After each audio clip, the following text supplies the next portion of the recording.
I wanna be the best in the game, invest in my name. Check no restraints, I'm obsessed with the pain. I ingest, I retain, assess and I change. Possessed by the thought I'll be free one day from society's restraints. Money, clout and fame, mud, disease, a plague. We all love to hate, have to play the game, have to make a name. All our insecurities are on display. This is war with the enemy. Think that it was meant to be. Living in a time where disease is on. Hello and welcome everyone to another episode of Tactical Awareness. We are back. Season 1, episode 30.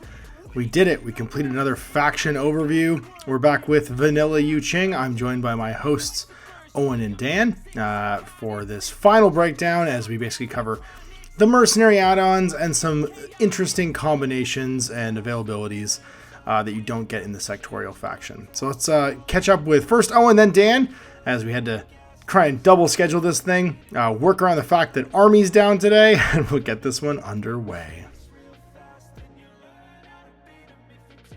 All right, we got this done.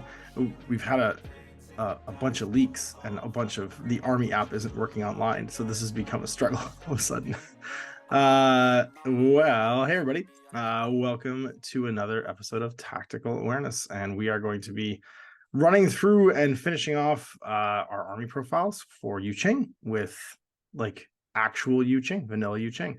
We are having like a few technical difficulties. I think the app is being updated, the Army app, which means that we're having to pull this up on our phones, which is a little more ponderous than normal, and also just scheduling stuff, trying to get Owen and me and Dan in the same place. So you're going to have Owen for the first half of this, and then Dan drop through in the second half of this, as we like go through and finish this off. Although I think there's a lot here we haven't covered already, right? Like there's only a few profiles that are still unique to this, and they're mostly mercenaries. And it's just talking about how that adds to it, really. Yeah, it's a lot more of the same. I mean, obviously, and the lack of anything beyond the duos. Yeah, there's a few neat duos. They got a lot of duo options. I will say that, right? There's like 2, 4, 6, 8, 10, 12, 14, 15 duo options. Well, like, and of which a lot the of them three are the kind of normal whatevers. Yeah, like the normal bounty hunters. The three like Miranda bounty hunter. Yeah. So anyway, we're gonna go through that. We're gonna do our mailbag, and we'll catch up on what's going on in the week. I got to do nothing for Infinity this week except for base and minis. I put my Oya Roy together, and my 2 new crazy quals. I wanted to paint them. I also got some paint on Miyamoto Musashi and Shinobu Kitsune, because I have 2 Oniwabans, but I never painted the old Kitsune. I wanted to wait for the new Kitsune to come out, and I just haven't gotten to her yet. And that's about it. I've been taking a break from hobby stuff and doing other stuff instead, because I had a hot and heavy June. So July so far has been me kind of like pumping the brakes, and just working on bits and pieces that I'm excited about. What about you, dude? Went to the last tournament for one of the local guys here on Saturday or Sunday. I don't remember. I think it was Saturday. And tournament 3 rounds. Dan played in it too. Dan and I played at one point. I played Steel Phalanx. You played the last point, did you? You played the final game? No, we played in the second round. Oh, okay. They played you up second round. I thought you won the third round. He had we actually had almost like mirror lists where I was playing Steel Phalanx with Hector and like a bunch of trios, and he was playing Starmada with Hector and a bunch of trios. Yeah, like a 5-man of blue coats and stuff. Right. Didn't he take a beta troop team too for a couple of scenarios, like a full beta link? Yeah. Apparently that was the one he played on the other 2 and dominated those 2 games. And regretted not using it against you. I think he actually would have been worse off if he brought it against me, because I was a little bit like, I'm more prepared to deal with that with like Pandora and remotes and like the ability to put out a little hacking net, and also having like, hey, this is Hector and a bunch of Myrmidons. Yeah, we're gonna beat you up. Also, this is Atalanta. Like that. Do not that makes it a bit easier for me, and because I have Eclipse, right? So like Eclipse Smoke Grenade, and here comes the melee. That whole link just dies. But so he brought the other list, and he was winning by a long shot, and only his like, oh, that guy should have been facing this way, that guy should have been facing that way. I don't know why I bothered trying to hit you with the mine. I should have just shot you. Like that kind of stuff happened. Yeah. So it got to the last. It was supplies. He had 2 of the supplies in the back corner, held by like the road bot and his specialist like tac bot. Right. And Hector walked the entire board and killed them both and gave one to his Myrmidon and one to himself. And it went from like 8-1 for him to 8-1 for me. Oh my god, what a feeling. Yep. He's like, I did everything right, and then Hector just hectored me. And he was killing me all game. Like I had an atrocious first round where like his first turn, he walks out, just crits Atalanta into the ground, kills every guy he fights in first order, like one order, killing everyone I have, kills probably like 6 guys. My first turn, I move up, get immobilized and immobilized. I didn't get isolated, but I got goo gunned by like a bunch of the blue coats on Hector and the other 2 merms. And then I spent 5 orders getting Pandora up to shoot Atalanta with 3 med kits, and she fails all 3 fizz checks and dies. Oh, wow. And so it was like, okay, things are not going well. And then he kind of dirtled on the second turn, getting the objectives and killing more of my stuff. And then he killed more of my stuff. And then my final turn was like, all right, everybody into one combat group. Hector and his 1 surviving Myrmidon are going to walk across the board and take the objectives from you. And that was what I did. Hector's an interesting piece because like he doesn't have the raw power of like an Achilles, and he's not like as cheap and powerful as Ajax is.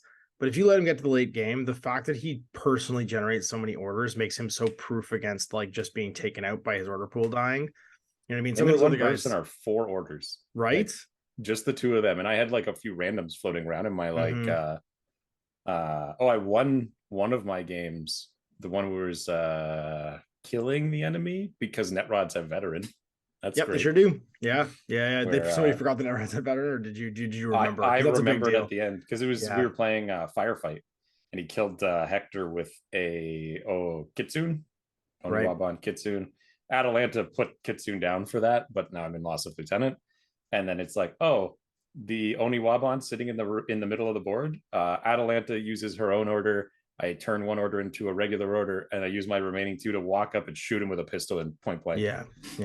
You all of a sudden you have this like pocket of orders that you wouldn't normally had. It is funny. Aleph, as long as they remember to take all their net rods, they are fairly, and like they have expensive chain of command, but you can kind of pad out that lost lieutenant turn if you need to with all those veteran orders. It's pretty cool actually.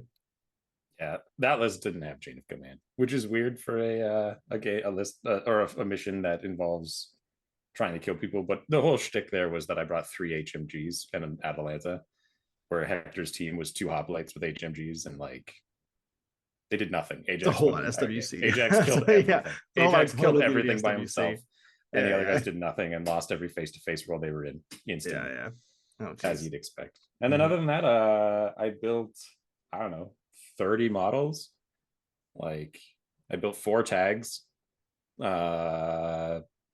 unit of, or a whole box of Riot Girls and Pixie and War Driver and the Nomad or the Bakunin starter set and all of the random floating Bakunins that I had around, and I got my Wild Bill built, and like that's cool. Caught up, took a week off and just like caught up on all the unbuilt stuff and projects and stuff. That's cool. Unit of rattling snipers, just all the usual things. Just all that's right. One of you is not the same. Yeah. That's okay. Did you you're starting to make plans to run some events too, maybe in the East Coast or West Coast in Calgary? Have you thought about putting terrain and stuff together? Well, I've got a table already, and a lot of the guys in the local community do have tables. My biggest issue is I don't know where to store the tables if I even collect them up. But some of the stuff, I mean, if you do the card stock terrain, you can have a very small tote, you know what I mean? And you could leave it in the stores, or you could have it be like you could talk to like somebody about storing it, or even just trunk your car, and it's not going to go back. It's not plastic. The nice thing about Sentry Box, which is where I primarily play, is they do have like 4 tables worth of terrain on hand at any time. So it's like you have a decent starting point. Even if I didn't if I have one and I use theirs, that's 5 tables, that's 10 people. That's 10 man for ITS, right? For like a Saturday morning event. Yeah, and then it just expands from there, where there's, like I said, like one guy in the community has like 4 tables, and another person has one, and another person, like it's not that hard to find them. Yeah. But yeah, with Amon moving away, who was kind of the guy who was doing all of the things as far as gaming for Infinity here in Calgary, and shout out to him with all that hard work. Yeah, so shout out to him. I'm gonna try and run to events probably quarterly. It's gonna be the same kind of thing as your events out east, We'll I have mean, there's a couple thousand miles in between us, so that gives people on both coasts an opportunity to attend if they Right. want to, which is cool.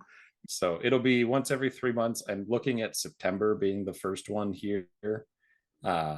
And then probably January as a warm-up for Colder Than Carbonite. That's good. And then again in the spring, and then in the summer, and rinse and repeat. See where we go from there. Yeah, see how the new season kicks off. Thankfully, Sentry Box has been super supportive, and they definitely want to have events continue to run there and stuff like that. So we'll have a place. We just need people.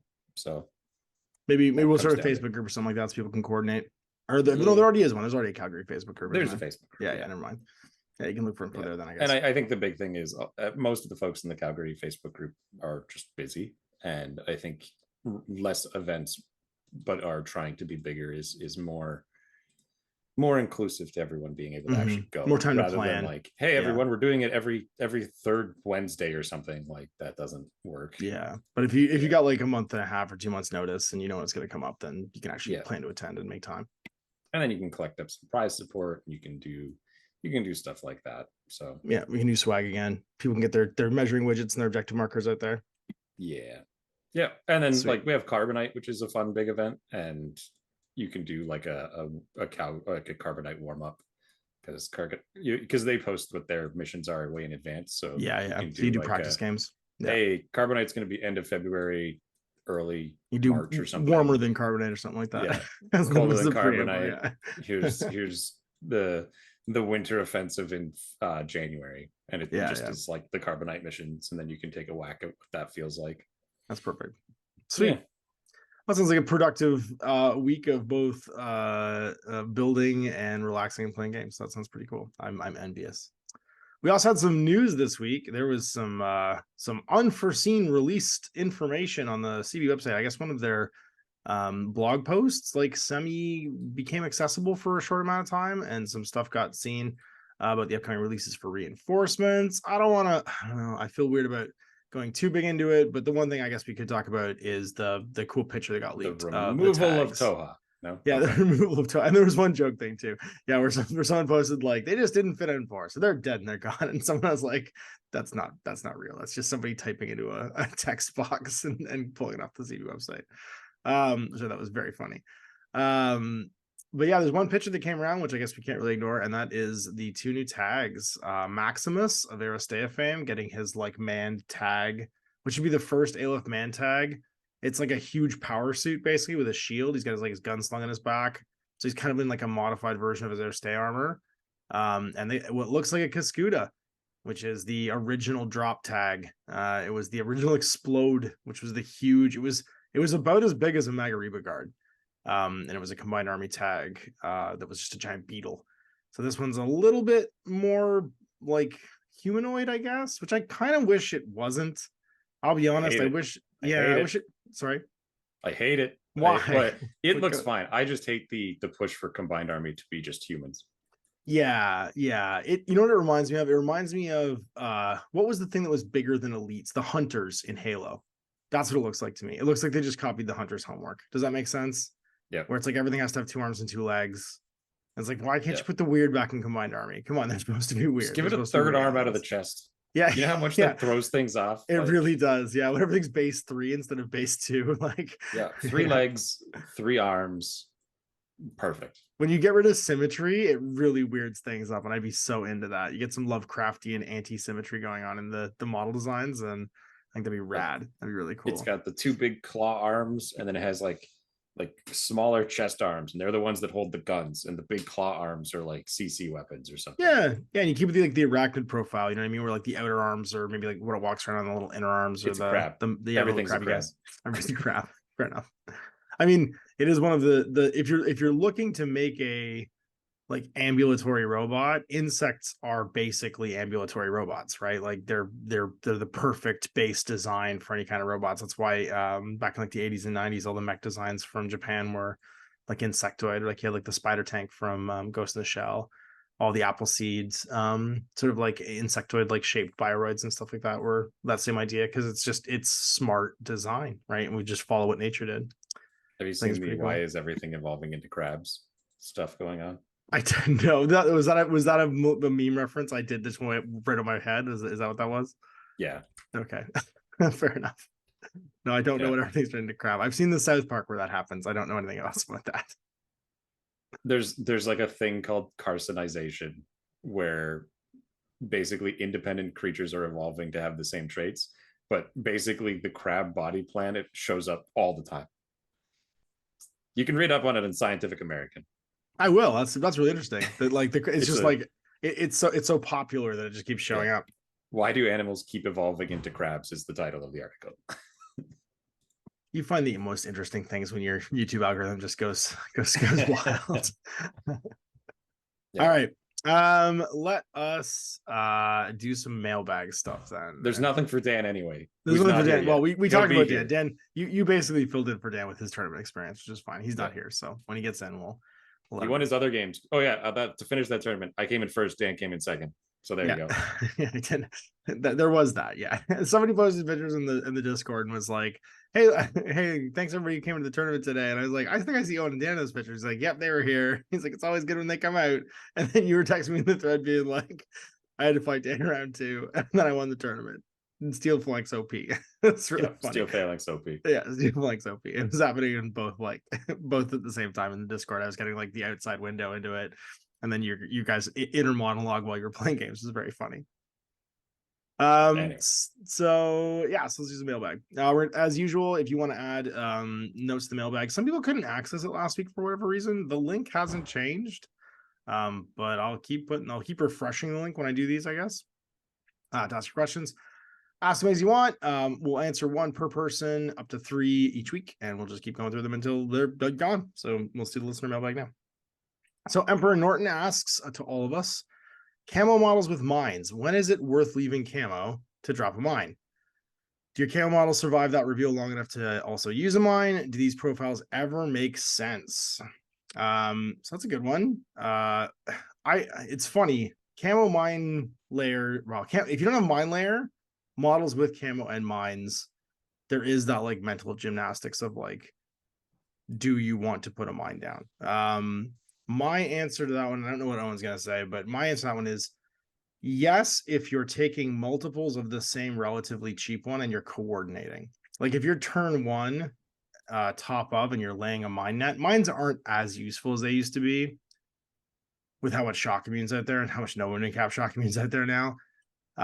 But the idea of being able to have, like, let's say Foxtrots. I think Foxtrots have mines, don't they? I wish I could see the stupid website. I'd normally be clicking through.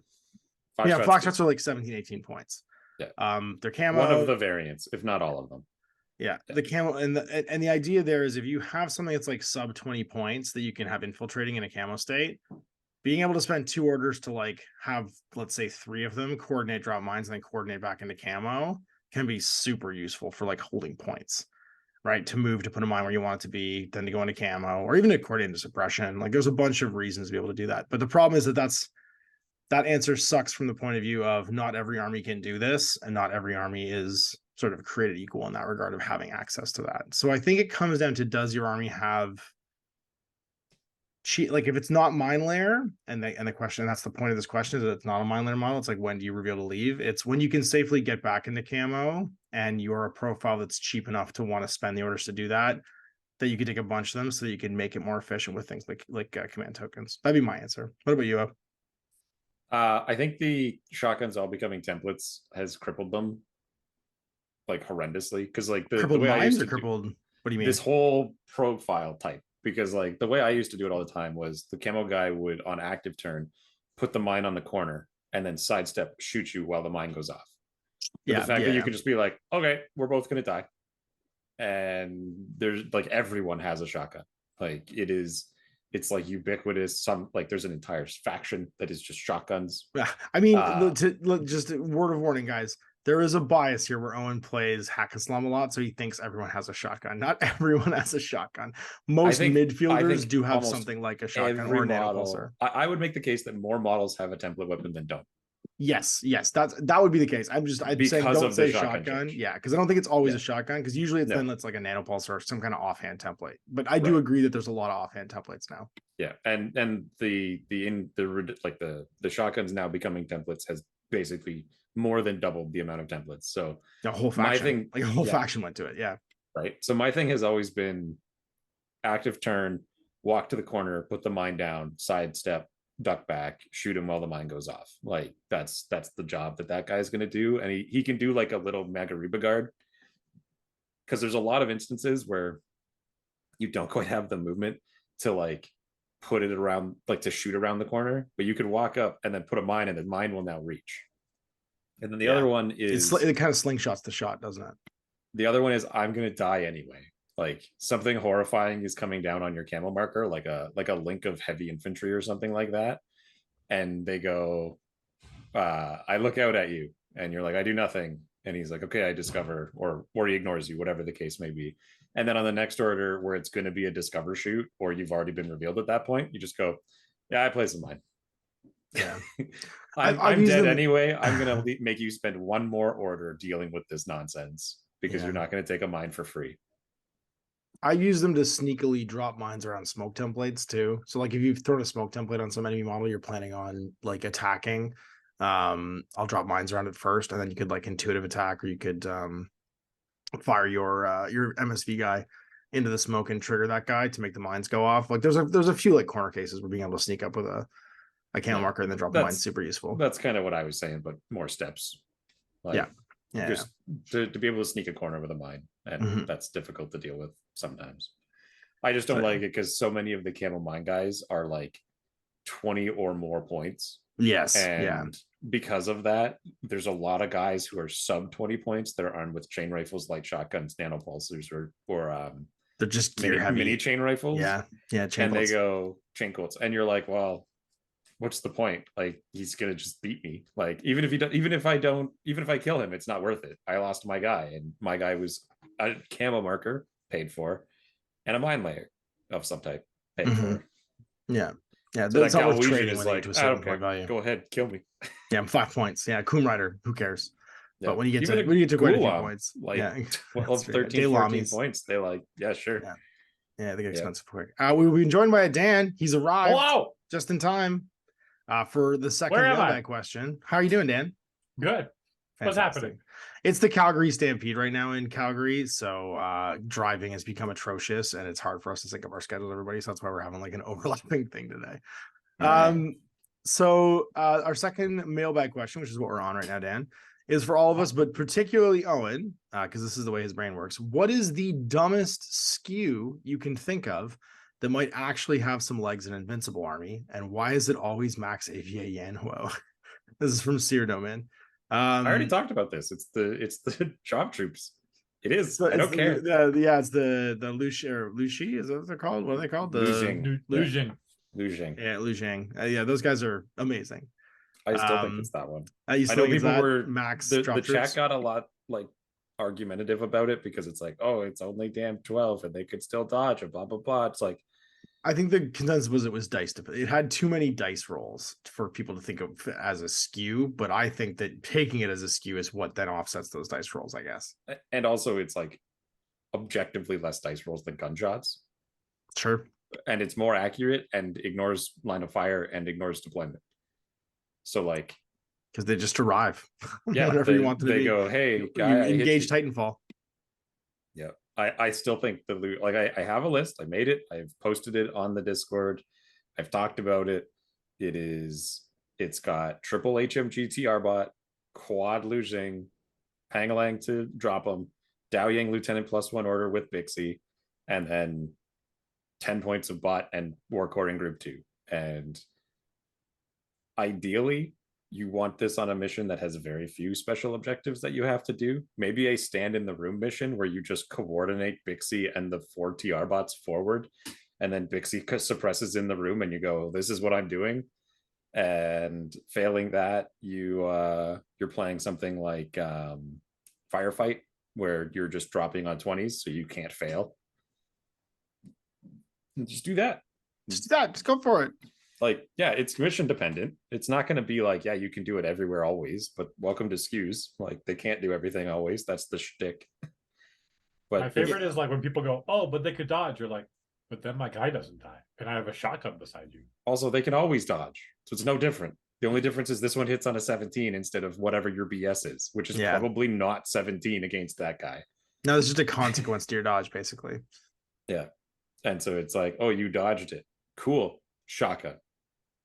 Like, or you dodged into melee. The one thing with dodging That into was the melee is one- you wouldn't be able to use the next template on that guy because the template can't touch melee. yeah. The one threat is the dodge into melee. But if it's anyone who's good in melee, they're going to be more than or equal to you in points. And if they're bad in melee, just hit them with your CC 20.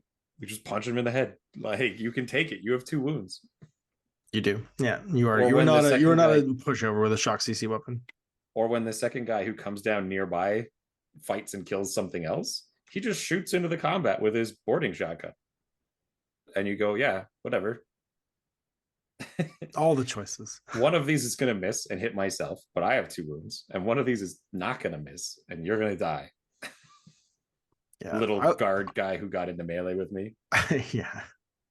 I do think that they're an interesting. I don't think there's anything really else that besides maybe the Moang, who I think falls down to the Yanho.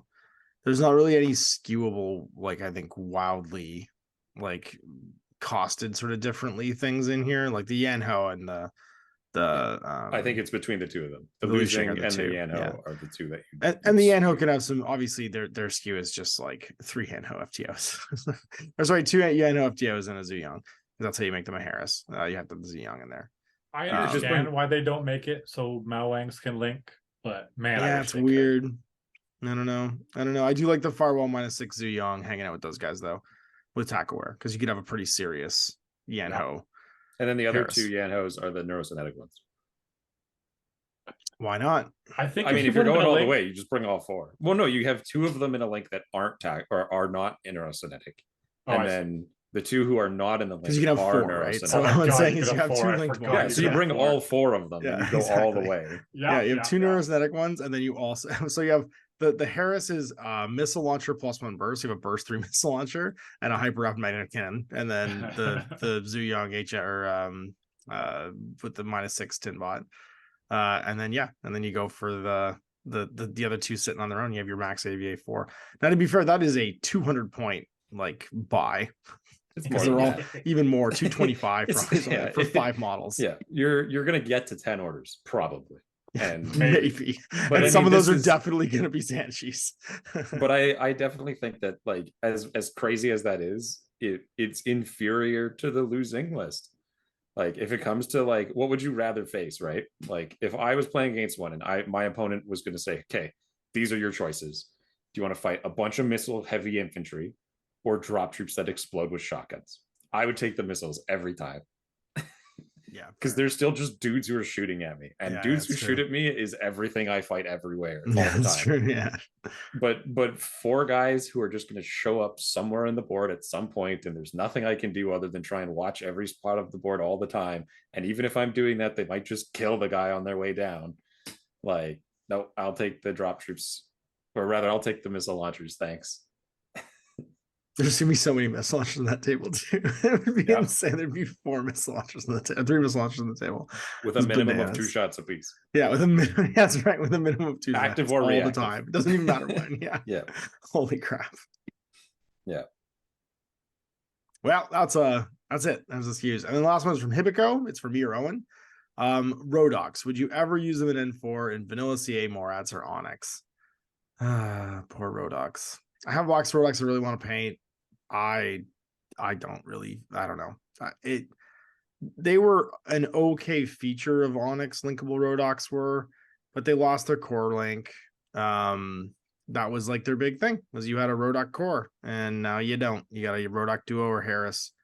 I don't know why they did that. It doesn't it's very rarely that they take away like an available option. And the Rodocs weren't exactly winning games.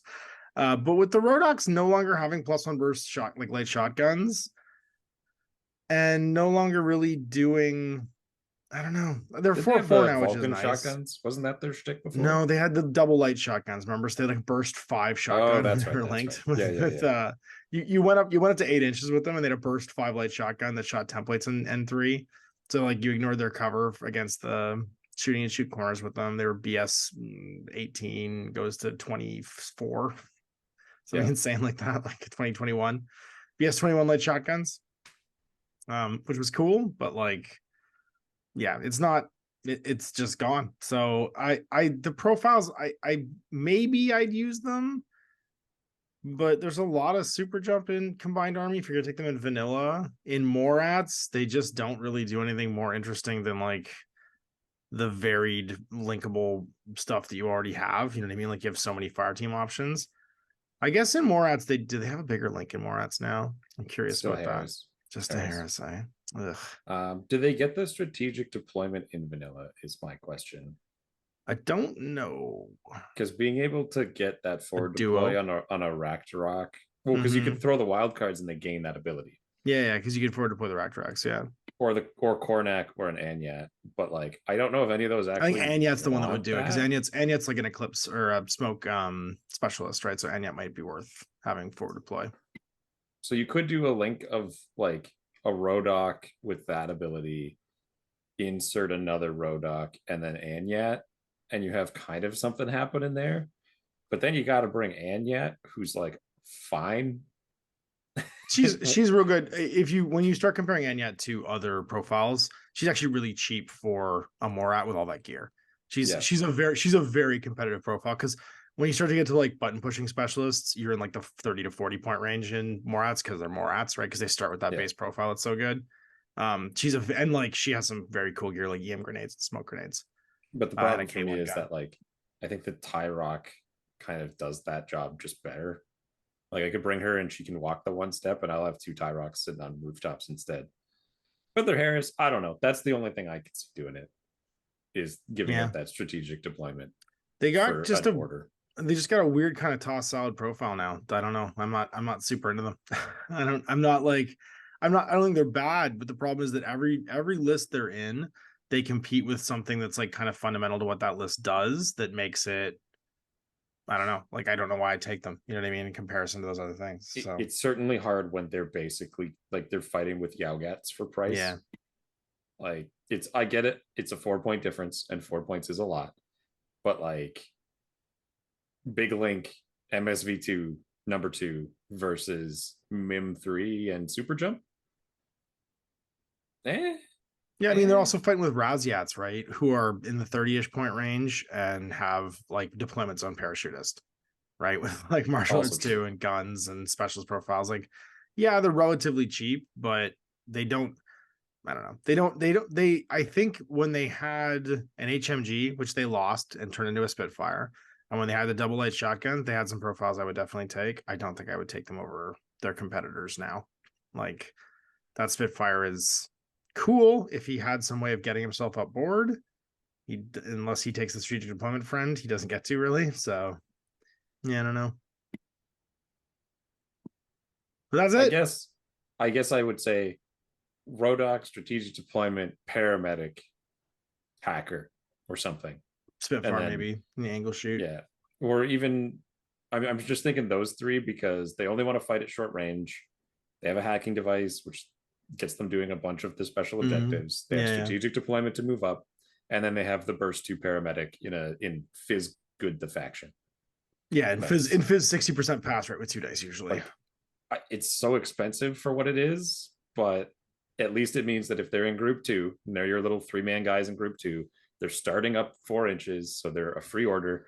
They have super jump, so there's a good chance that any terrain piece that you put them on, that idiot can super jump and double tap his paramedic bullets at anybody who is going to be relevant in the game. Yeah, they could be a little support team. Yeah. You are eating one of your Harrises though for that, and you've only got you have 2 Harrises in this. That's right. I forgot. Yeah. This is the one faction that gets 2 Harrises. Or one of the factions that gets 2 Harrises. Yeah. Other than that other one we talked about last week. Yeah, sure. The other one. That other one that doesn't use them. All right, well then we are into the episode itself, and we are doing Vanilla Yu Jing. I don't know if you noticed, Dan, but the website appears to be down, so you'll have to bring them up on your phone. Yeah, you have to bring it up on your phone instead of on your thing. Well, it could be a good thing. Could be an update then, maybe. Could be. Maybe get some new profiles. So once again, we're going to go through and we're going to talk about the key features of taking this as a whole, right? So when you start talking about taking the hyperpower faction, the the vanilla version of an army. You're combining all the profiles for the most part. There will be some that are missing.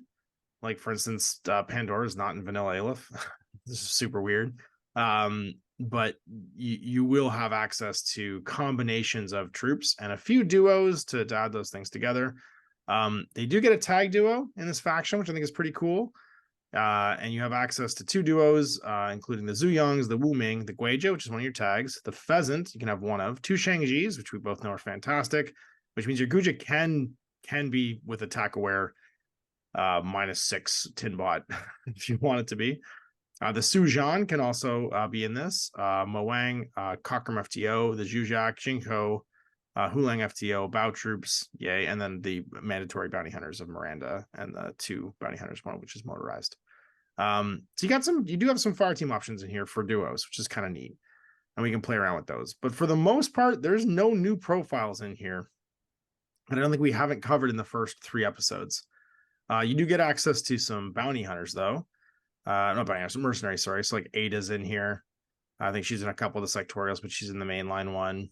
Your beast hunters with your amazing explosive close combat weapon beast hunters in here. The cube jagger, again, with his decapitate your head to save your cube. Mono close combat weapons in here. Nauf is in here. Nauf, I might say, actually has a place in this faction. What do you guys think about Nauf in Yu Jing? You don't really have a premier sniper. Well, no, but both Major Luna and Nauf. Having an MSV sniper, you don't have a competitively priced MSV sniper, I don't think, in this faction. You've got MSV HMGs, but a sniper, not really. It's so much harder on my phone to flip through things. 1 second. There's Sun Tzu. Marksman. We've talked about him. We've talked about the Sun Tzu sniper. I said an MSV sniper. He has MSV. Does he really? Oh my god. MSV1. Why does this guy exist? He's got total immunity, Strategos 2, MSV1. You're right. I keep forgetting. No wounding cap, and his sniper. And how many points is he? 51. Yeah. Is he worth 51 points to be your lieutenant? Probably not. So for 20 points less, you can have access to a Luna or a whatchamacallit. You also have Armand. Oh, you have Armand in here too. Oh, you have access to 3 MSV1 snipers then. That's cool. I think Armand still beats the other 2. Yeah, mid -6 is pretty compelling. I like Luna for the viral sniper rifle. The 2 wounds is really what sells it to me. Yes, yeah, true, because he's in bio armor, which means he does have an effective 2 wounds. Mulligan, I think, is better than the other 2 for an overwatching piece, especially. Yeah. If you're gonna go active, I'd probably go Nauf. Like if you want an active turn MSV sniper, first 3, yeah, it's pretty great. But if you want just like an MSV sniper because you should have one, I'd probably go Armand. What do you think, Dan? For sniper? But just from these new options, you have these 3 mercenary sniper options, all that have like an MSV1 option, and they're priced accordingly. Like Armand's the top end, Nauf's in the middle, and at the bottom is Luna. Major Luna. Yeah. I like Nauf. He's kind of right in the middle points. You kind of got to hide them if you're going first. You can't have super jump, which is nice to be able to get around and reposition your sniper. Mm-hmm. Which you is can like, get it this season, yeah. So can Luna, actually. She also has train total. Okay, there you go. But now just having an extra burst. Does Luna have that as well? No, she's got a viral rifle though. That's why she's cheaper. She's only 29 points. Yeah, I actually downplay her because of the viral rifle, in my opinion. Well, she also has access to camo, which the rest of them don't. So she's her like they're all actually, I think, different in interesting ways. Like because they get different features, right? Nauf's got that like ability to brawl active. Luna's got the ability to actually be in camo, so you don't necessarily know where she is. And it's just triangulated fire. And a triangulated fire viral sniper rifle can be pretty cool in certain situations, especially with camo, right, where you can line it up. The Armand Mim 6 and 2 wounds. Yeah, man. Mechanically, he's. I know you best, pay the most for him, but I think he is. I think it's like for the like 7 points you're gonna pay over Nauf. I'll lose my order monkey bot to give Armand instead of Nauf, in my opinion. Sure.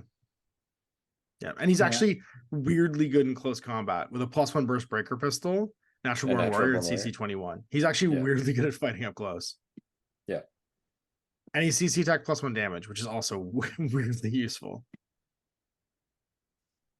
Yeah, he's an interesting character. And he's got a mind layer option. You lose the MSV then, but I wouldn't bring it because yeah, I'd probably just take the MSV one. MSV. You're there to be a sniper. Yeah. It is worth noting he loses the min -6 after he transforms, though. He loses a bunch of his like features. But the other ones all die, so that's true. The other ones are glassy as hell. They just immediately die. Yeah. True. Yeah. So when the Lu Jing drops from, or Zen Jing, whatever, Zhu Jing falls from the sky, the other two snipers are dead. He's still alive. Actually, they can't drop on Luna because she's in camo. It would just be Neff that would die. You could drop on camo. What stops you from dropping on camo? I think you can't place a template on a undiscovered camo marker without making a whip check. That's not true.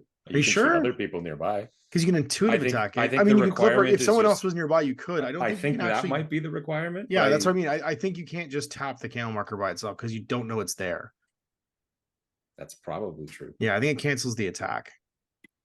Does it? Really? I might be wrong, but I thought that it was one of those things like. I also think you have to clip something else, but yeah, I'm not sure about that.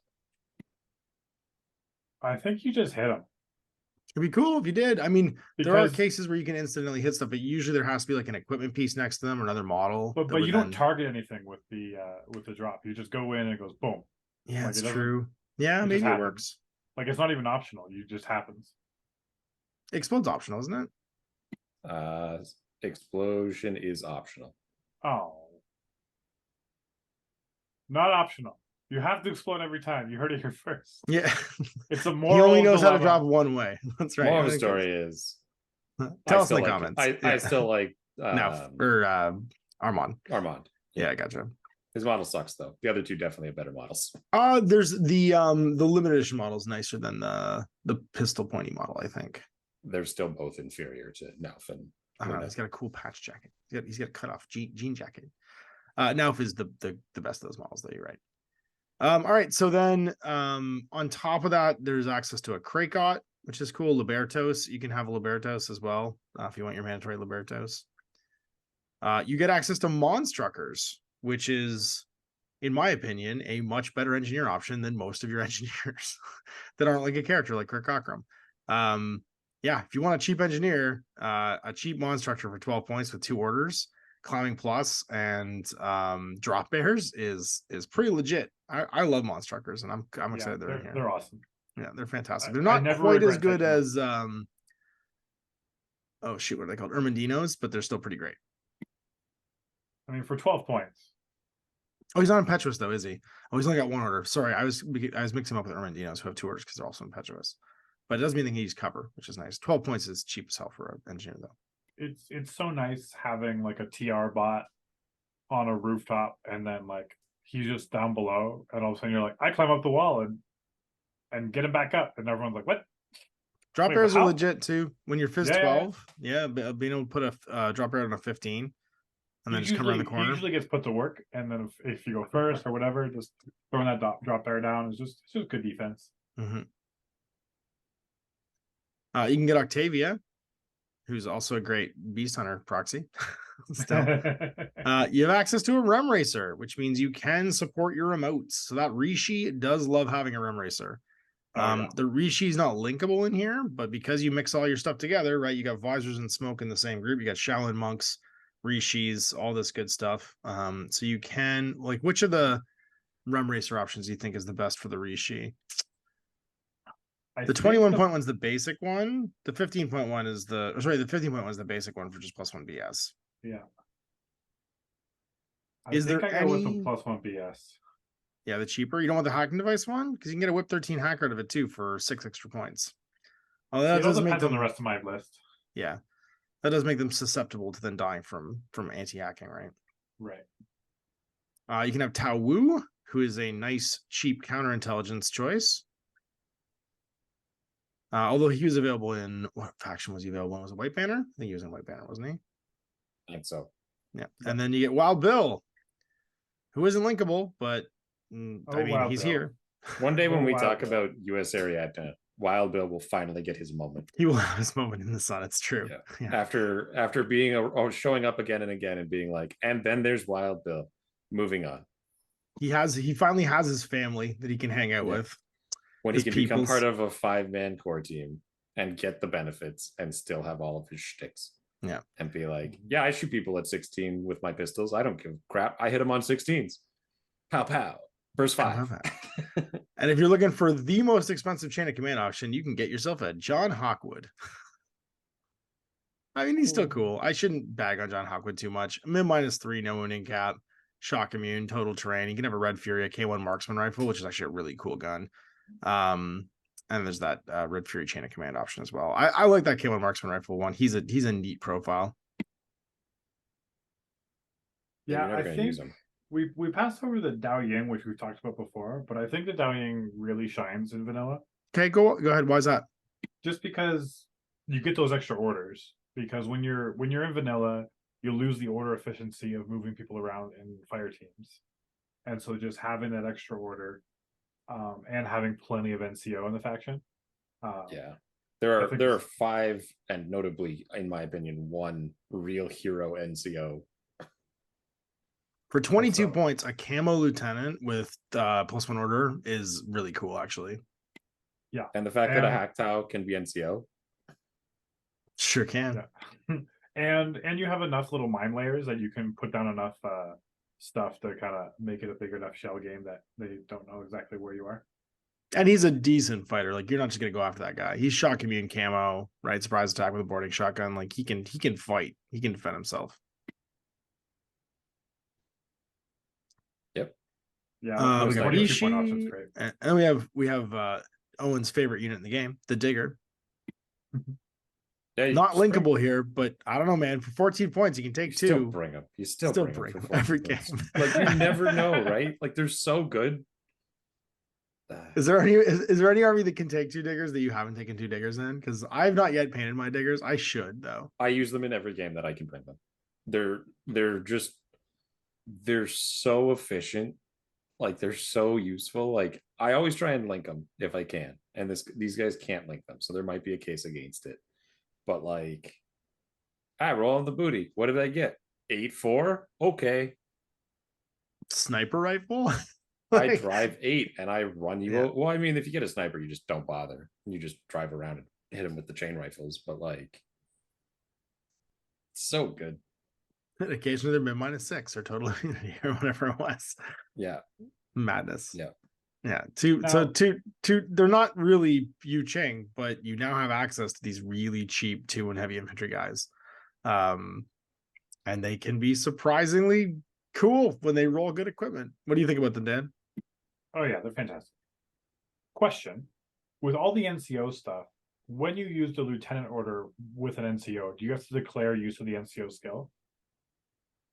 Yes. Yeah, because you are using the skill in order to convert that to a regular order. Yeah, because a lot of the NCOs can also be lieutenants. You can do that to hide the lieutenant. Right. But what I'm saying is that if you use the lieutenant skill and don't declare NCO, then it's lieutenant. If you do declare NCO, then it's not lieutenant. Actually, I don't think you do. I think from what I recall, you just declare you're using this lieutenant order. And him being and the NCO can use it. That's right. Yeah. Yeah, because there's another sits to one side. I also don't think NCO is hidden on your smiley face list, which I can't confirm because the app doesn't work on my computer right now, but I'm pretty sure NCO is public information. Which it's as public as the model that it has, right? So if a model is available as open information, then if it has that skill, that would be public information. But I'm not sure if it is public in the same way that lieutenant is hidden. That's what I'm not sure about. NCO is open. NCO is an open skill. Yeah. All right. Well, there you go. So they'll always know it's not your lieutenant because they'll just be like, "What skills does he have?" And you're like, "NCO is one of them." Yeah. Well, because you say you're activating you would declare you're activating the NCO skill in order to use the lieutenant order anyway, right? Fine. I mean, I can't confuse people more. Then that's fine. Maybe. No. Okay. We'll just treat it as no mind games available that way, unless they're new, and then everything's confusing anyways. Fair enough. So any other units in here? Maybe we'll say that to the end because I'm just gonna keep going through the access to, because we're almost on the access to the mercenaries. Yeah. And then we'll go back to Dan's hit list of like what shines here. No, sorry, I think I actually went through most of them except the trip hammers in here. And we do know how Owen loves a good heavy shotgun trip hammer, 52 points. It is a cheapest chips tag. It's not the heaviest of hitter, but it does have booty, and that means sometimes it can have total immunity. I like him -6. considerably less. He's fun in gimmick lists, but I wouldn't bring it like in these guys. No, there's no point. There's so many people who are it but better. Yeah, agreed. And then there's Lian K, who's the wandering Shaolin monk, who's our last mercenary here. He's also a huge teaching model, but I love this guy. I wish he had delivery system, as we've talked about when we talked about him before, but I do love this guy. I love his profile, I love his stats. I love him when he's linkable with other monks and stuff like that. So then let's go through, Dan. You tell us, what do you think are the major features of taking it this way, of being able to have access to all the models? It's tough because there's so many things to take. But the Sujan still being able to duo is kind of how you want to bring him anyways. And so he doesn't really lose any effectiveness. I usually just bring him with a motorized, or I really haven't played too many games with him, but put him with a motorized is cool though. But yeah, motorized bounty hunter with a Sujan, never a bad choice. Or Cockram, so you bring his engineer with him to fix him up. He's so slow though. Compared to him, he is absolutely. Yeah, he's gonna have a hard time keeping up. It would be that you need to have him in a place where they're orbiting. Yeah. But as I did play the road bot in the little tournament that we played, and just, man, that thing's so fast. It's so fun. Yeah, is it 8.6 or 8.4? It's a super fast model though. Yeah, I mean, it's a motorcycle, but with climbing plus. And so it's just like, I can get anywhere. It's like, it just feels like you're cheating, and it doesn't have like the big base either. So you're like, wee. So Sujan, I imagine, feels exactly the same way, but they can fight even better. So yeah. So I feel like that's on the top of the list. Also, we talked about Sun Z he's got nano pulsar +1 burst, not flash. I thought he had flash pulse. No, it's nano pulsars. Yeah, I thought it would change. I was like, does he have flash pulse +1 burst now? That'd be amazing. Never mind that. Sadly, no. Sadly, no. He's got his cool multi sniper. Yeah. Well, I mean, honestly, you're looking at more than twice many points as that Dao Yang, right? For the same +1 order, or +1 command token in this case, since she goes level 2, which is effectively +1 order. But for less than half the points, you get two tokens and then just build out some NCO, right? But Sun Z is kind of like that, like running by himself suicide anyways. And so he doesn't lose effectiveness, bring him in vanilla. You know what I mean? Because he can't link anyways. So bringing him in vanilla is just as strong, and arguably maybe a little bit stronger, because he's going to. I think he has more of a home here than he did before. Yeah, I'd agree. Yeah, I'd agree with that. Yeah, I think the 88-point combo of Sun Tzu boarding shotgun flash pulse +1 command token and Imperial Pheasant killer hacker, as you're like, here's the command of this force, because Sun Tzu is going to be hard to knock over with total immunity arm 4 and a BS20 flash pulse. And then if he does die, your pheasant can go into impersonation and hide.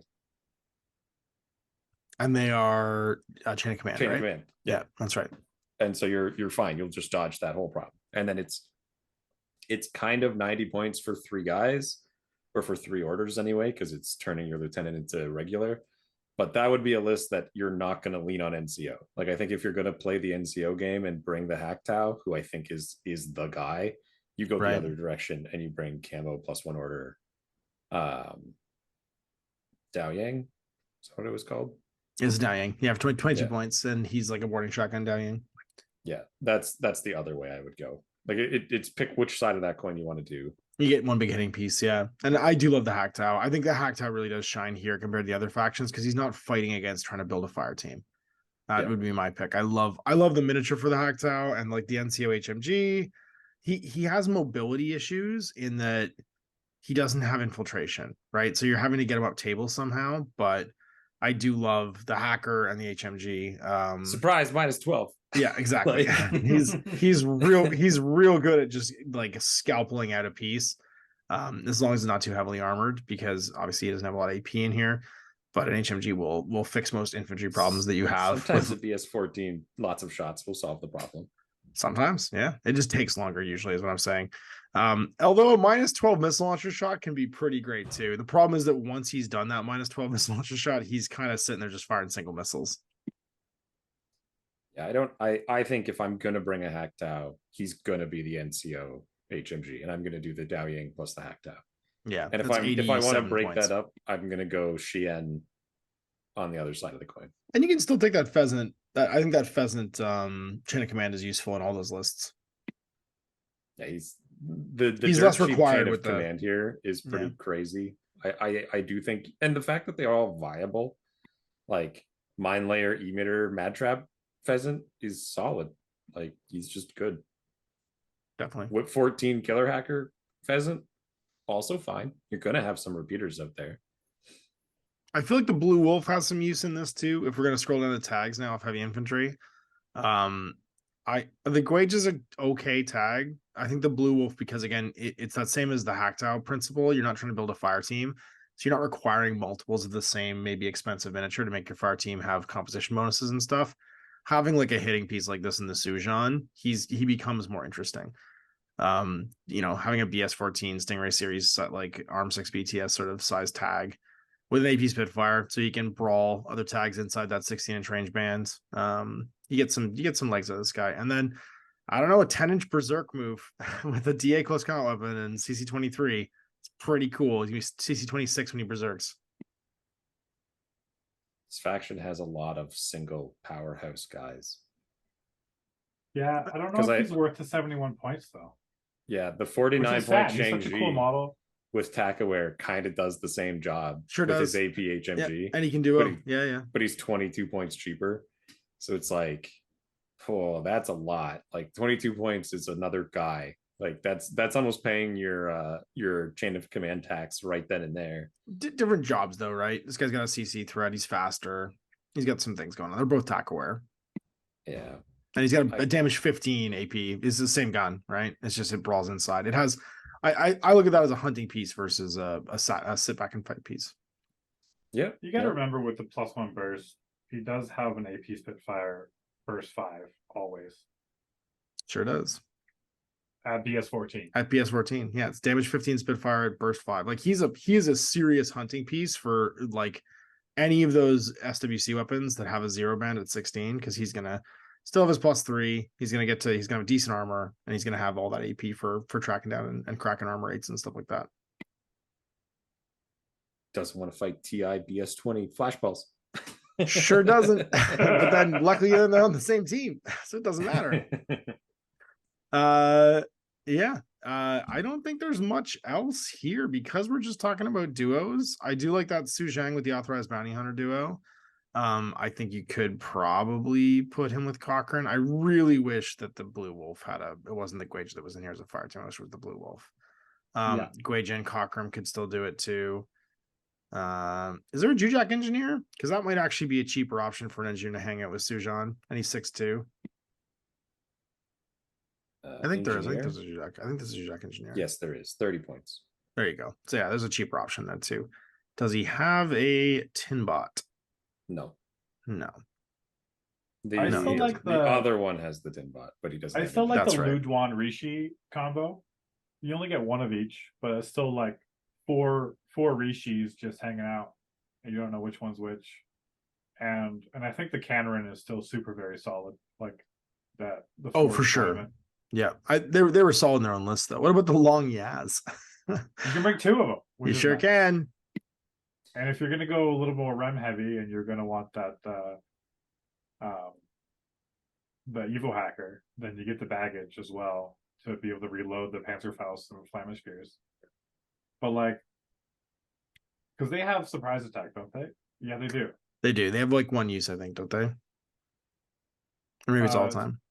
Yeah, well, it's no, they're used. They have camouflage every time they get their camo. Projector up. Yeah. Oh right, okay, got it. So they can go back into camo. You can get a mine layer, but it's just like Panzerfaust +1 burst. Pretty legit. Different things. If you get the surprise attack and then you get him in a bad range, long range, right? It's like You could blow up anything. Flaming Spears are Definitely. also sweet, if only because the template. The template, yeah, I was gonna say, Like because they actually drop a template. A flaming template is actually terrifying to a lot of arm 1 guys because they're basically gonna die. Like you shoot that into the arm 1 line infantry of the other team, and you're like, yeah, sorry, bud, you're taking a damage 14 with no cover. Yeah, because these are only available in White Banner. Sorry, they're not available 15. in Imperial Service. No, it's 14 for the blast. That was right.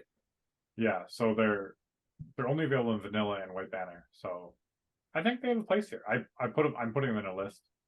But I was They're cheap enough, that's for sure. They're cheap enough, a camo size 3 guy, or size 4. Who do I know? Size 3. Yeah, You're yeah, right. yeah. They're little and cool. And they're also like order monkeys at 16 points. Like that's cheap enough in my perspective. And because they're camo, they can't just die right away. The only thing I wish they had was repeaters, but they don't. And I know it's because they have camo, but wait, how would that work? Camo repeater? You'd be screwed. Is how that would work. Automatic weapon still works, and you wouldn't ever activate it, and so it'd just be this like node of go away. Yeah. It's fun. That you wouldn't have to let them know there's a repeater there until they're in it. Mm-hmm. Well, I guess you'd know because it's like size 3 camo. There's not a lot of size 3 camos out there. Yeah, it's a big camo marker. It's a short camo marker. Yeah, it's not very tall either. Yeah. Kind of short for a camo marker, aren't you? It's weird. I look at this faction, like compared to the other faction reviews we've done that have been entire factions like Aleph and Hawk Islam and now Yu Jing. I have a lot less to say because there's a lot less like, and now in vanilla, this 1-2 combo, because they already got those combos in their other sub factions. Yeah, they spread it pretty well.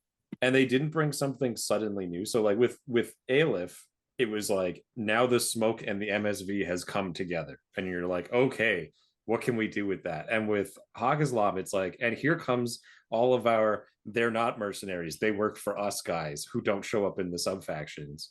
But then with Yu Jing, it's just like it's just the guys that we had before. And so like the combos that were good in the sub factions are still good here. Like the Hack Tao with the Dao Feng is a 1-2 punch. The Yan Huos with his like neurocinetic missile launcher is a great pylon. The Blue Wolf is a solid brawler. The what's it called? Xian with a Shaolin monk as their personal smoke guard is like a great scalpeling piece. Like, but these were they already existed. So I'm like, cool. Doesn't add anything new, really. I was gonna bring anyway. Like, I think there's a lot harder case to make for vanilla Yu Jing compared to the other 2 vanillas that we've talked about. In comparison to their own sectorials. Like, there's a case to be made to play vanilla Hawk Islam over its sectorials. There's a case to be made to play Aleph rather than SSS or Steel Phalanx. I don't know if there's as much of a case to be made here because the other sub factions they can do the kind of things that you would want anyway. Like White Banner can play a huge shell and remote game. Way scarier than what vanilla can do, and Invincible Army can bring your heavy infantry and like mega kill pieces, and Imperial Service has a skew of all kinds of mini links of specialist forces. Yeah, it's hard to say that this is the reason that it's cool to have this. And all of them got a heavy and or light guy, right? Like it wasn't just that they like Imperial Service didn't just get no heavy; they got the friggin' Su Zhan, who's great. They sure did, and he's great. and the Xian, they get 4 of them for some reason. So you're like, oh, okay. And then the only one I think that's a little off the rails is the Invincible Army, who kind of is a one-track mind. But then they have like 10, 15 heavy infantry choices who kind of do all the jobs anyway. So I don't know. For me, it's very hard to see what stands out here that isn't just the mercenaries, and that feeds into the episode we did a while back where I'm like, hey, it's cool. Yeah, you can now bring Diggers and you can bring Armand and you can bring like all of these guys who are not, and the Beast Hunters, but like a lot of their sub-factions get Beast Hunters anyway. Like Very weird to me. I don't feel it. Don't feel it.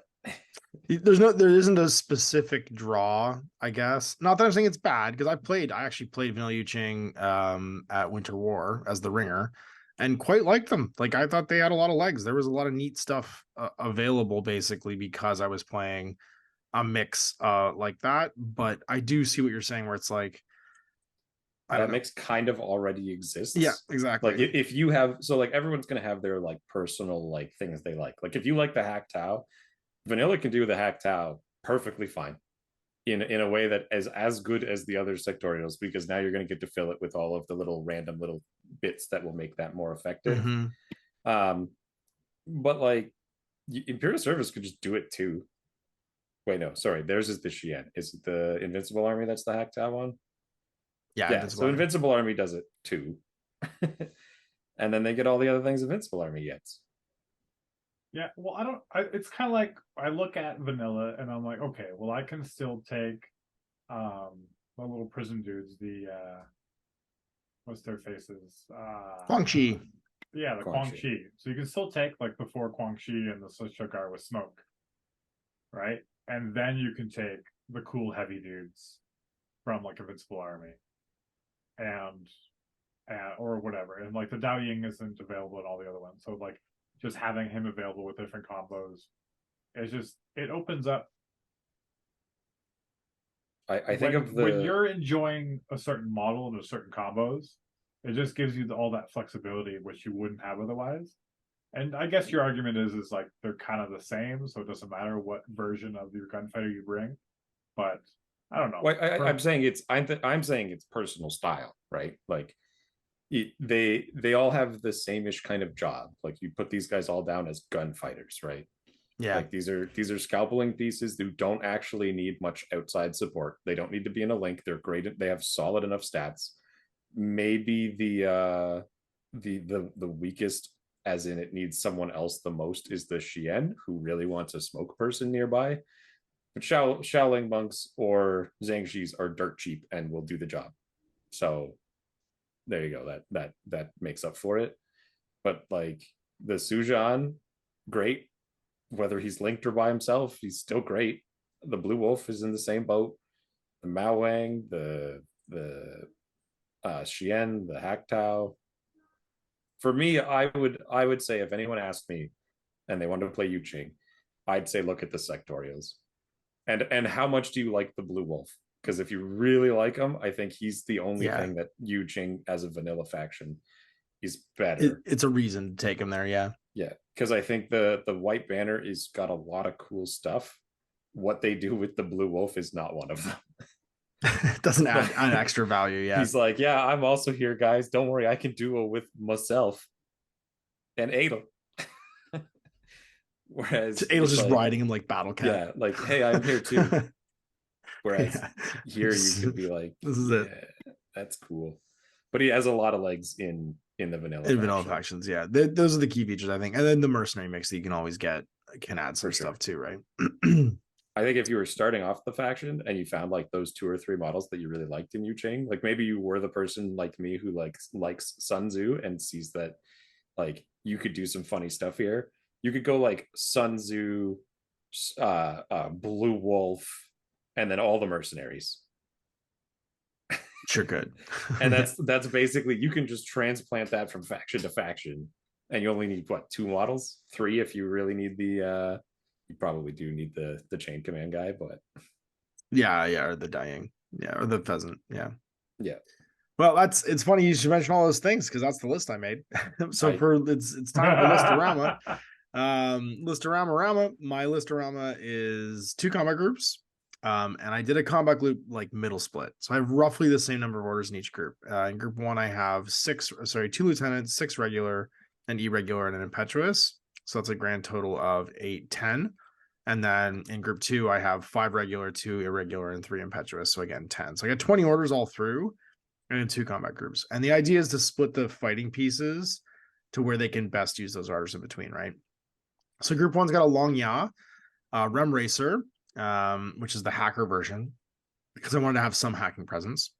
And then a duo with a Rishi and Crit Cockrum. So the Rishi's there to do that Spitfire smoke trick, and Cockrum would affect him if he goes down. Also, multi for +1 damage and button pushing means that that's a mobility piece and get work done.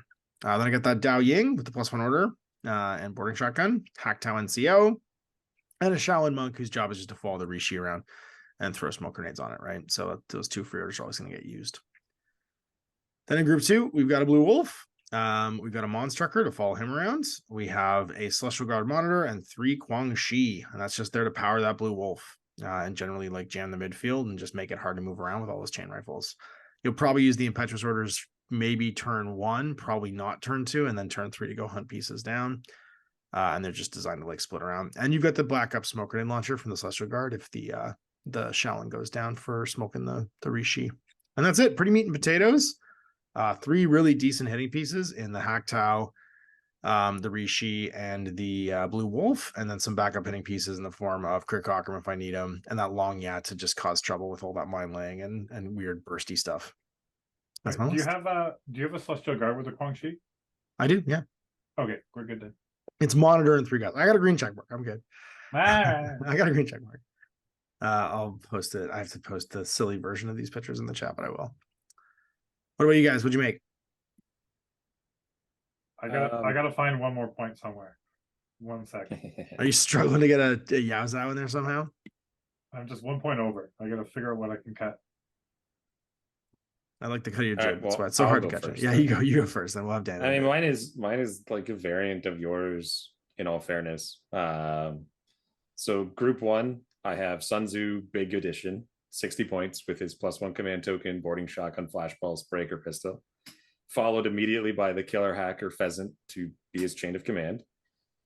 Beast Hunter explosive close combat weapon, the 17.1, 3 Quang Shis and a monitor for the next 4 guys, and then the Xian HMG. And then group 2 is 2 Long Yas, the Pangalong, and the Blue Wolf. Sweet. And that's it. So it's effectively 5 orders in group 2 and 9-ish, depending on how you want to count Impetuous, 9 or 12 in group 1. And the plan is mostly to just push people over. It's not much of a scenario list because you depend on the Pheasant to get work done in that regard. It's much more of a mine was like a firefight list, minimal specialists, maximum murder potential. Yeah, same idea. Everybody wants to just kill. What you got, Dan? I figured it out. I just had to downgrade Mr. Sunzi. Yeah. All right, so I have a Canron, 24-point Ford Observer. He's got boarding shotgun. He's got monofilament. He's got a specialist, and he starts 8 inches up, and he's got a shell game going on. So I like everything about him. We got a Rishi, the Spitfire. We got a Luduan to hang out with the Rishi and pretend to be Rishis for more shell games. We got a Pangling Evo Hacker to buff up the Rishi. We got a Sujan with the Motorized Bounty Hunter to go in and murder things that are hiding away from the Rishi. We got 2 Diggers.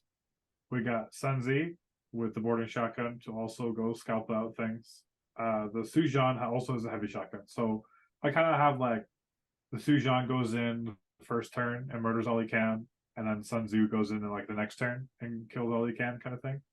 While I have the other guys in this, and then I got a Pheasant Imperial rank with just a boarding shotgun and just save points. And then I got a Long Yat in the other group with the mine layer and with the AP mines, and then he's got this Panther Faust, whatever. I got 2 Shaolin monks, and then I got a Rem Racer who with a Rem driver +1 BS, just a 15.1. The 15 one, yeah. Rishi. Yeah. And so it's that kind of sweet like BS13 Rishi.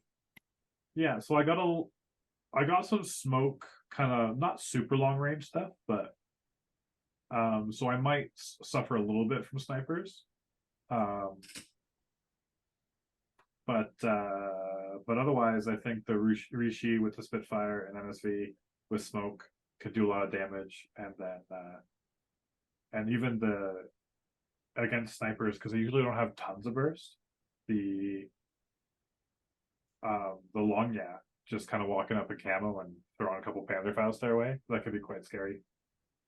So yeah, The blue wolf is actually a decent sniper hunter too, because he's fast enough he can get there, and then once he's inside that 16 band. Oh, sorry. What was the thing you said you was your hitting piece? You had an HRG piece, didn't you? The Sujan, sorry. That's same thing with the Spitfire, can also 8-inch cautious move. Cautious move. That's what I was gonna say. Doesn't matter if they have MSV. You don't need smoke shenanigans. You can just cautious move those gaps and then get inside that brawler range with your brawler gun, and you've got like that sweet spot where they're at 0 and you're at +3 still. Yeah. And you're tough enough, you can usually win the exchange, right? Because you're armor 4 and cover. And you can afford to lose a couple times. They can't afford to lose at all, usually, when they're sniper piece, unless their name's Armand, as we heard.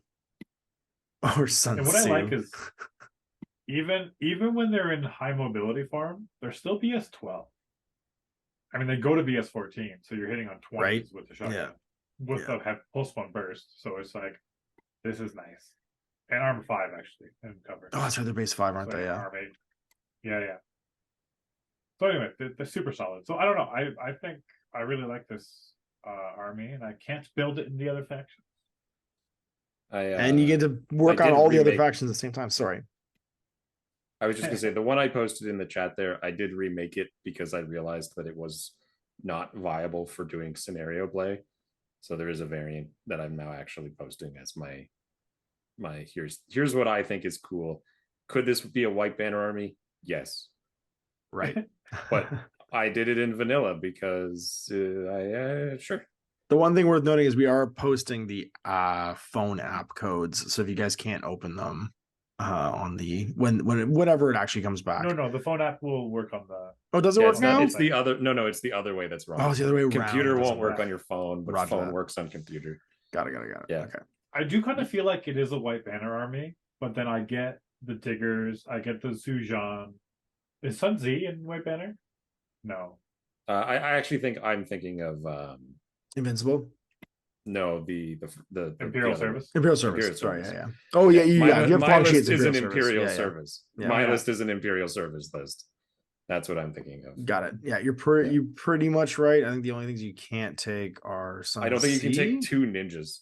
I think is actually. And you can't take ninjas now. You can. I'm almost positive you can take Sun Tzu. Can you take Sun Tzu? No. Oh, that would make sense. You could, yeah. Sun Tzu you can in that one. I don't think you can in white banner, but that's the cool thing. You can infiltrating hacker ninja to do objectives. That's all he's there for. My argument for vanilla is you can take your sub. I think Yu Jing is really, really good example of when you're starting off. Don't get too complicated. Start with one of the sub factions, and then when you want to move into vanilla or something different, you can move into vanilla with buying just a few greatest hits from the other guys, and kind of add on to your existing list. And have a really cool combos and we've shown that of like, hey, if you already did Imperial Service, you only add a few more models and you're at vanilla. Yeah, another cool vanilla version. Or it lets you bridge the gap too when you're starting another sub faction. You can just paint a couple models from that sub faction and walk it over. Yeah, and I think they're all viable lists and they're really cool. And so I think more so in this faction than any other one, where I'm like looking at all the sub factions and what they do and whatever, and I'm like, I think Yu Jing is really good at playing sub factions, not with the 5-3-2 combo. Like you can do a whole lot more other things that are really fun with it, and that just translates to vanilla really well as well. Yeah, is that their power pieces are powerful on their own. They don't necessarily need to lean into that mechanical fire team advantage. That was what I found, was that you have really solid individual hitting pieces that lets you kind of spread the wealth around. Like the list I came up with has 4 really good gunfighters in it, and like gunfighters that can come back, gunfighters that can be supported. Like that's kind of rare when you're building fire teams, because so much of your points goes into making that mechanical advantage happen through buying the additional bodies that give you that plus to hit. I'd rather be in 4 places than have one really good guy that, somebody leverages whatever their one weakness is to kill. Yeah, or some bad dice happen, and it's like, okay, that guy's gone. Like, uh-oh. Yeah, more backup plans. Sweet. We did it, guys. We finished another whole faction, so we can take a break now. Oh, what kind of stupidity are we gonna get up to next week? Only we know, because we haven't decided yet. Hey, did we talk about the event at all? The games? Oh, we did, but why a don't you little fill bit. us in at the end here? Why don't you fill us in? How Owen did kind of your talked about games your go? games, and I filled I in lost what I to saw a in the dirty chat. cheater. Otherwise, I would have. That sounds about right. No, he says, didn't. He didn't with his cheat. unending crits. Hey. It was only like 7 crits. Okay. It was wasn't 7 even that much. consecutive crits off the start of the game. It was just 7 right back to back to back, and killed everything in my starting lineup. Look. I can see Owen's frowny face from Ontario. It was a big old the frowny immediate, face. because there's nothing Owen hates more than when he can't control what's happening. You're just dying. Yes. So, okay, full context. It was like, I'm attacking with 4 dice. One of them happens to be a crit. You failed miserably on your 1 arrow dice anyway, so the crit is irrelevant. That was like 5 of the crits. But then, your super sniper comes over and goes, I'm gonna murder you. Oh, I crit back. Sucker. We forgot that's actually a heavy rocket launcher. She should have burned to death. Cool. Which would have saved you 5 orders. Then I would have had 5 more orders to go do something else. I know. So I was like, it's only worse for you. Actually, I think we rolled the fire and I just passed the second one.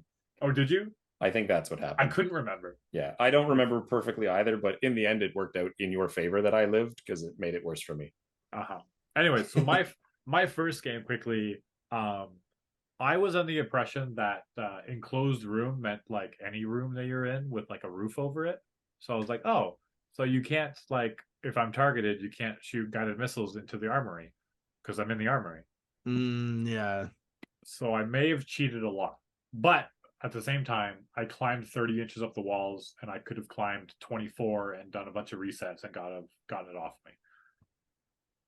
So I think I would have been okay regardless. But besides the cheating, sorry, Austin. It was his first turn. Spent a lot of time trying to murder my beta hacker, which he did but it kind of took up too many of his orders. And then when his lieutenant kind of came around and tried to snipe my Epsilon was like, but I'm BS16. That beta trooper link is bananas. It's so good. That was both my first game and my last game. It was like the Epsilon is just like, I'm standing here looking at the world. Come at me, bro. And they're like, I'm gonna try to snipe you. I'm like, can I guess what was in your fire team? Because I'm betting it's exactly the same as mine. Yeah, there's one way to build this fire team. Okay, because mine was hacker, because mine was let him say it. multi. Sorry, Epsilon multi, beta trooper doctor, beta trooper spitfire, the submachine gun hacker, and then the psyche droid. That's the one. Yeah, that's the one. And it's like such a good that's such a good fire team. It's spendy, right? Like it's what is it? It's 70, 111. It's 164 points. Yeah, it's not that spendy. But everyone except the one human has 2 wounds. Yeah. Because of structure 2, including the second race, only 20 points. There's a doctor to bring him back if you need to. They're all firewalled. You got a killer hacker. You got a Spitfire for close range and a multi-sniper for long range. They are a do everything like fire team. They're just wonderful. But anyways, and they all have climbing plus, which is fun. You just crawl over like ants, just like over the terrain. You're like, I don't care what's in my way. It's like the police spots in Elysium, just like jumping over rooftops, like unstoppably moving. Yeah, exactly. But yeah, anyway, so I just kind of opened up the armory, ran inside, ran up the walls really high, and then I also proxied 2 of the new the camel guys, with the wild parrots. My brain doesn't work. Sarcos. There you go. Thank you. So yeah, and the Sarcos have been doing, like, they're amazing. So yeah, for 20 points, they're really good. I love they add so much to the faction of like, well, you have something that's like in the middle of the board that has some kind of threat, and with the climbing plus, you can throw them on top of weird rooftops and not be stuck there the whole game, which is just so nice. I didn't realize they didn't have mine layer. Yeah, I thought they had mine layer. Nope, I'm an idiot. Because the mine layer, I thought they had mine. Well, sorry, they do have mine layer, but not with the wild parrot. Not with the wild parrot. No. But I had this great move in my last game where I walked up with the Sarco and I was like, "You gonna discover?" And he's like, "I don't know what weapon he has." And then I'm like, and I walked up to his HMG droid and I like ducked behind like a wall and I was just like, "Wild parrot beside you." And then I stood up and submachine gunned him and then he crit me and I died. But he got EM'd. But he got EM'd, and it with the teardrop, how I laid it out, it also hit another one of his guys. He made both BTS saves, which is bullcrap. But I could have bricked both too. And I was like, oh yeah, it was a good move. It was a good like, play. Yeah, even when a play doesn't work, if it's a good play, you can still feel good about it. I like that. And we're playing Firefight. And so it's Or like, when he felt the opposite when he did it to me, where I walked up on him and he's like, I reveal and put down the parrot. I'm like, Myrmidon shotguns you. Right. Well, that was a cool thing of like, okay, Myrmidon walks up. I'm like, I probably should have just stayed camoed is the correct answer. We talked about it afterwards. But just being able to, like, Hector was on top of a roof, part of the link. And it was like, oh, well. Oh, and he was immobilized because I had a 5-man group of 4 blue coats and a Raven Eye. And they crit him. And oh my gosh. Because they're just like sitting there with all their goo guns, be like, oh, come at me, bros. And so after a whole lot of dice, yes, I did crit you. And then you got stuck as well. And then when the Myrmidon came out to murder another blue coat, I popped out and dropped. I was like, oh, you can see me. Well, I will line of sight. I'll drop a wild parrot beside Hector, which means if you activate that fire team again, Hector's going to be automatically bricked.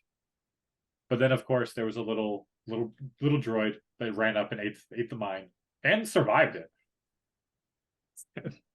So, anyways, just having those just fun things for anti-heavy infantry is really fun. And Hector had to make another dodge, which if he failed, Owen would have lost the going game horribly. And so it's just kind of like there was a lot of things that just barely went Owen's way at the end of the game, and then he was able to go in and grab both my boxes. But like if anything went wrong at all throughout it, then I think I would have won that game pretty well. So it was a fun event. Sweet. It sounds like it was. You guys went and sharked it. You came first and second. That's true. I was like, wait, I got second? Cool. I mean, that's what Owen says. Maybe you didn't. I'm lying. It was 2 decisive wins with the beta link, and then it was a Hector versus Owen on supplies, which was it was a close game. It was a very close game. He told us about the fact that you had both supply carrots like parked in the back corner, and Hector had to walk the whole board to get them. Yeah, it was like wait. Did he tell you that it took me 8 tries to open up the box in the middle? No, that was skipped. Yeah, of course that was skipped. He just talked about his great genius and I didn't have a second turn because I was like, okay, first turn went really well for me. Let's go have a second turn. I walk up, can't open the box. You just Zoolandered the computer, like the files are in the computer. Can't open the box. Yeah. Okay. Luckily, they're fast enough that I'm like, whoop, whoop, whoop, and ran back to the back corner. But then, of course, like an idiot, first time using the roadbot, on my last move, I should have switched into combat form to be more defensive. But I stayed in movement form for no reason. I didn't have to. And then that was the difference because I would have actually counter hit him, might even crit. Anyways, when he was trying to get that last box from me, if I was in the other form, I would have had a much bigger chance of surviving. So lessons learned. I made some mistakes for sure. Hector was facing the wrong way. I think I nudged him wrong, but it was no reason. And he got shot in the back. It was some really stupid decisions that I made where I think it would have slowed him down just enough that I would have been able to squeak that win out. But either way, it was a close game. And so it was fun. That's awesome. Sounds like it was a good event. Damn you, Owen. Get good. Well, we're down to. I'm going to stay bad. That's fair. Stay mad. That's how the whole dichotomy of this podcast relies on you guys always being mad at each other. We're down to 4 questions in the question box, so you guys need to go and ask more for July because we have 1 week's worth of questions left. I'll put the link in the description. Summer Siege is coming up in August. We're about 6 weeks away, 8 weeks away. So yeah, start painting, get your list done. I'm excited about that. I gotta start getting the prize support and stuff put together for it. And that's it. So I have no idea what we're gonna do next week. I have not thought like this far ahead, but we're getting close to Gen Con. We're getting close to reinforcement leaks. We saw some leaks about what the new reinforcement models are going to be in each faction. So maybe we'll have some more info about that, talk about next week, and we can do a little breakdown. That's it. That's it for me. Goodbye. Bye. Bye. Bye.